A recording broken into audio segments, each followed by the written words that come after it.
Mr. Speaker, earlier this week I sent a bouquet of flowers and a big Puerto Rican flag to Mia Irizarry, a young Puerto Rican woman who lives in Chicago who celebrated her 24th birthday last month. My wife and I wanted to let her know that we support her and we admire her. You see, her birthday party at a park in Cook County, Illinois didn't turn out the way she expected. By now, most of us have seen the video of that incident. A 62-year-old man who police have identified as Timothy Tybus verbally abused and harassed Mrs. Irizarry as she was wearing a shirt that depicts the flag of our U.S. colony, Puerto Rico.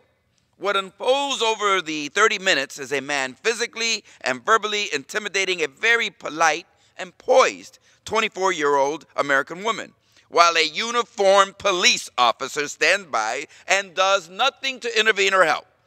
The officer has been identified as Patrick Connor of the Forest Preserve District of Cook County Police Department. So an older racist yells at a young Latina because he doesn't like what she and other Puerto Ricans living in his community, he says, represent. Is that news? No. Sadly, no. And while most police officers would have done the right thing in this incident, this guy was caught on tape doing the wrong thing, or more accurately, doing nothing at all. For me, this was very personal because something similar happened to me. Something similar has happened to most Puerto Ricans and most Latinos and most people of color and most people who are somehow different in this country at one point or another in their lives.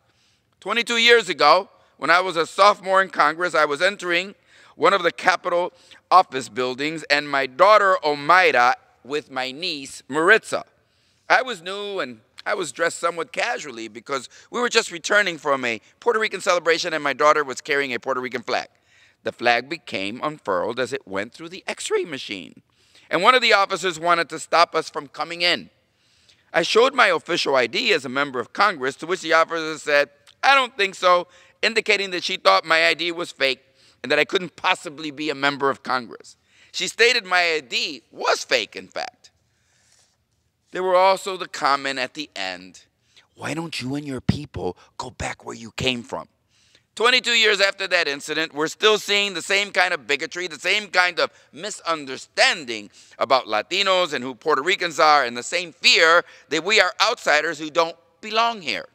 And sadly, the same fear and otherness is extended to other people, the handicapped, gay and lesbian, transgender Americans, immigrants, Muslim, people of color. The list just goes on.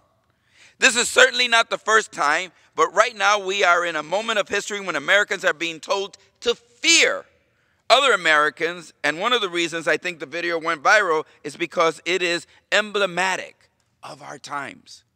Bullies who do not understand the first thing about their fellow human beings, Latinos, because people of color, immigrants or Muslims, are being taught to fear that something they have is being taken away from them. And some now feel it is their right, their privilege, and maybe even their duty to go off in public and take action. I wonder where they get such an idea. When our president calls Puerto Ricans lazy and expensive to help, it hurts our nation. When he calls Mexicans rapists and murderers, or calls refugees fleeing violence with their children illegal immigrants, or calls transgender soldiers a threat to our country, and says that good people on both sides of a racist rally where a woman was killed are the same, it filters down. Maybe the president is just reflecting back the fear, anger, and misunderstanding of the voters he wants to mobilize. But all of the lying, the hostility, and the racism is clearly taking a toll on our country. I just hope that we are all as poised as Mrs. Irizarry was. And when someone gets in your face, whether you're wearing a pussy hat or a hijab, a rainbow flag, or a Black Lives Matter t-shirt, I hope we are all more willing than Officer Connor to take action when someone is trying to bully someone else. And I hope most Americans, and I know most Americans, are not like Mr. Tybus, who is afflicted with both fear and ignorance and probably a substance abuse problem. But the video makes clear that we all have to step up to defend the United States from this tide of misogyny, homophobia, xenophobia, and stand up for what America is really all about. Please, let's just do it all together. If you see hate, stand up and speak. Mr. Speaker, I ask unanimous consent to place in the record my letter to the Civil Rights Division at Main Justice for an investigation into this matter. Without objection. The gentleman's time has expired.